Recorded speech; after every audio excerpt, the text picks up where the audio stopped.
Hello, it's Alex from the Journal Corner. Today I'm going to take you through 3 of my favourite spring bullet journal themes. Hopefully these might inspire you if you still haven't chosen your themes for this upcoming season.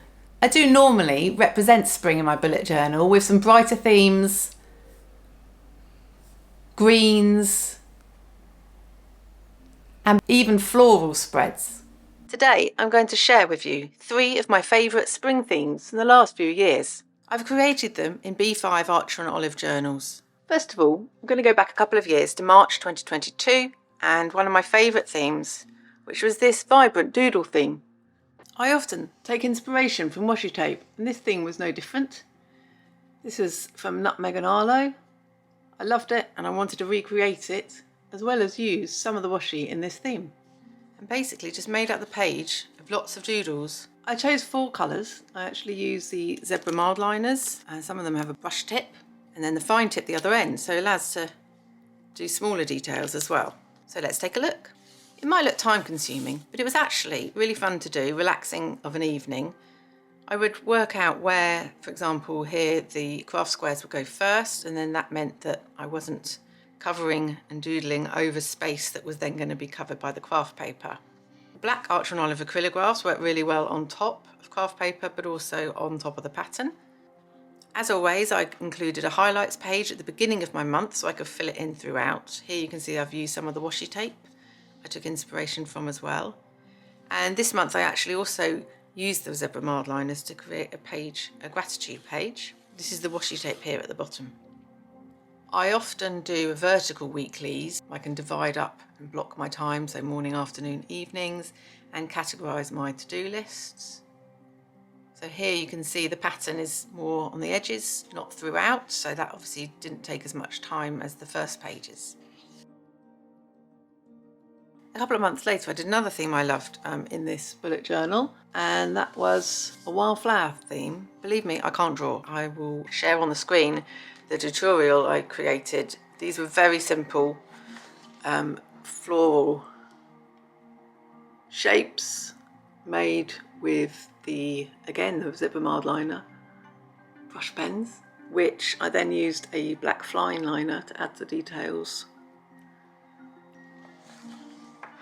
I really love how it came together. So I repeated this pattern, these flowers, and then obviously over time you get kind of quicker creating them as well, and use touches of green throughout. May is a time of year ahead of a busy summer that I often still have time to journal, so here I actually did try and draw and create individual illustrations for each day, which I could then shade in as a mood tracker. And here I did my little calendars for wake up time, water and step count on my trackers.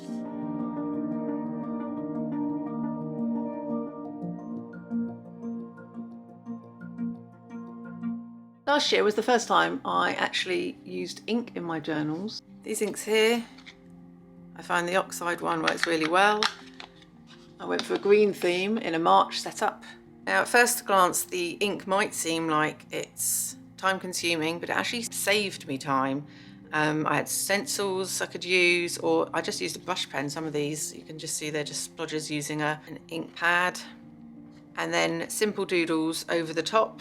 Here I've used dot pens, other brush pens, as well as the ink.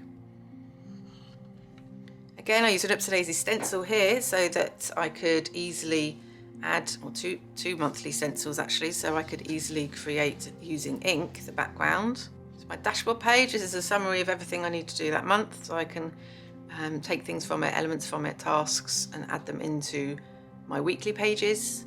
And then I did some smaller doodles for my mood tracker that I could then shade over using the key. Again, ink as a background, ink for my titles, and my mini calendars for my tracker. But I did find it quick. Right, once I was using the ink, once I'd set it up, it was just, I could go through and make patterns. I think on these pages I just made some ink patterns, not even knowing what I would do with the rest of the page. And same here, you can see I've just gone down the edge with the ink. And then later I can add, using the acrylograph pens, the dates. It's a lovely vibrant spring theme, green and spring seem to work really well. It's a busy week here, so it's a vertical weekly page, and again I just use the ink at the top of the page, so save time, simple weekly, and my March review. I hope you found those ideas useful. Maybe you'd like to try some in your bullet journal. Don't forget to subscribe if you'd like to see more videos like this. I do plan to do one on summer themes. And I'm also trying to share more content here on YouTube, but I share inspiration daily over on Instagram at The Journal Corner.